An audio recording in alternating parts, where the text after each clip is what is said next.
Well, hello, Jax. Now I know the Hello, person Jax.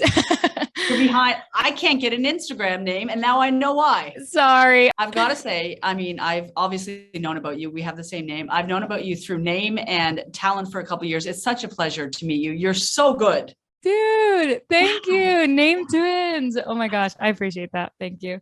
for That's sure. awesome. Congratulations on all your success in so many regards. We have been just bumping Victoria's Secret on 99.9 Virgin Radio and Virgin Radio across the country. You guys. Thank you. Thank you. Thank you. Thank you. It's really cool. I've never actually even been to Canada. So Pardon me. no. We have to have you up. We need to have you. You've never been to Toronto. Never. I've been so close because I grew up in New York. So like Yeah. the all of those like upstate trips, it was like I was like 15 minutes from Canada and that's never actually crossed the border to Canada. So Well, now that you have one of our favorite songs on the radio, we definitely need to have you to Canada. I'm coming right for you, Jax. I'm like, we're gonna go to eat. Is it donut holes or Yeah, okay. the Jax Inception. Yes. Okay, I want the full Canada experience. Oh, we'll give you poutine. We'll give you Tim Hortons Whoa. coffee. Oh yeah. I do want to ask you the song, like we said, is blowing up right now, Victoria's Secret. Tell me a little bit about the message that is behind that track, because it is powerful.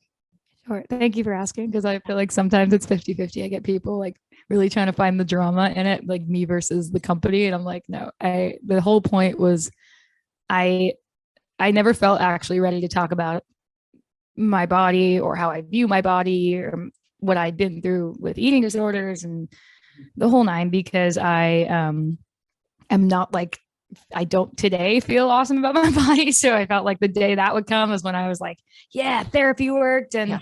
I'm better. Like I'm gonna preach. And it's just it wasn't the time. And I was inspired by the kid I babysit and a bunch of kids online and moms that have been DMing me over the last few years since TikTok happened, saying their kid was getting bullied in school, they feel fat, their acne, their body hair, you name it, all these things that like are just body normal things that I went through, and I felt it really, really sharp, right? It was the sharp pain in middle school, right? So it felt like more of a sisterly responsibility to say something now that I have the followers and sing about it, and like not in the sad way, like in a satirical, sarcastic pop punk kind of way. So Yeah. it started sad when I like started writing it in the studio. I was like on piano, and as I was writing the lyrics, I couldn't help but laugh at what I was writing, like Thighs of Thunder.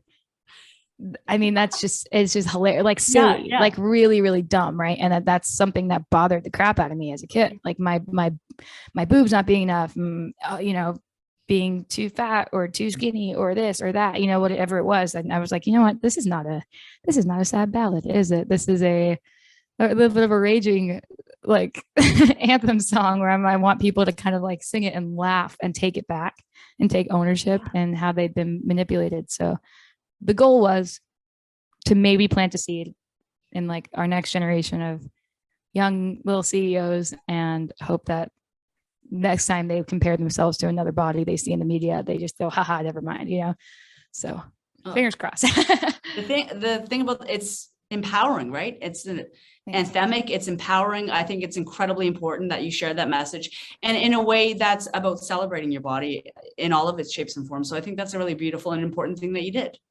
Thank you. I appreciate it. Every day I get a new video tagged or sent to me where somebody's telling their story using the song from a perspective I had never even thought of, right? Like body issues aren't just like fat, skinny. That's like not what people think all the time. That's not, it is every element that we have been sold our whole lives, like down to our pores, right? Like, while you were saying, that you're getting a lot of DMs, I think another really cool part of you is that you've always made your audience feel like family. On whatever platform that you've been on, like you're very responsive, you're very attentive, you're very responsible to your audience, which I think is fantastic. And that kind of brings me to my next question. I mean, you have amassed a massive TikTok following, and rightfully so. The early days of TikTok, though, for you, what did that look like? What did that look like for you? Like confusion, really? Like nothing. I didn't understand it. I'm kind of like, I'm the last millennial, right? So I think I'm 96. So not 96 years old. I'm born in 96. And I was one of the many artists out there that were being told I needed to download the app. And actually the kid I babysit made me download it when I started babysitting her, like, because she was like, you have like, I want to do a TikTok dance with you. And I'm like, okay, like whatever's going to get your energy out so I can get you to sleep. Let's do it. Right. So I had no idea what I was doing. I was taking myself really seriously on the app, as I did in every other platform. And I was, it was non-effective because I wasn't really being myself. And I think the beauty of TikTok is because it's like predominantly Gen Z is a whole other like breed of brains. Like they know how to see through like authenticity and what's authentic and what's not. So they only want to connect with like the raw, real thing.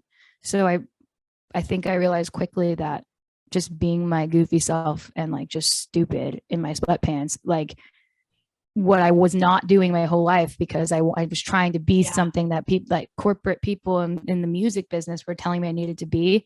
For the first time I had experienced like real connection, like as myself with people. And that's why it does feel like a family, because I was homeschooled and like, I was like, didn't have that many friends. I still don't really in LA. It's just kind of me, my boyfriend and our dog, but I'm like meeting so many new people, new creators, like fans that like I don't like even calling them fans because they're so similar to me that we have like actual conversations. Sometimes I write songs with people like in the DMs. I'm like, oh, you need help like making this, I can help you rhyme this, like this is what I can do, right?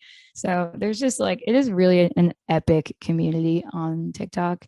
I mean, you write, you create, you produce. So who is your dream collaborator? We've seen a ton of people pop up throughout your career. Who's your dream collaborator?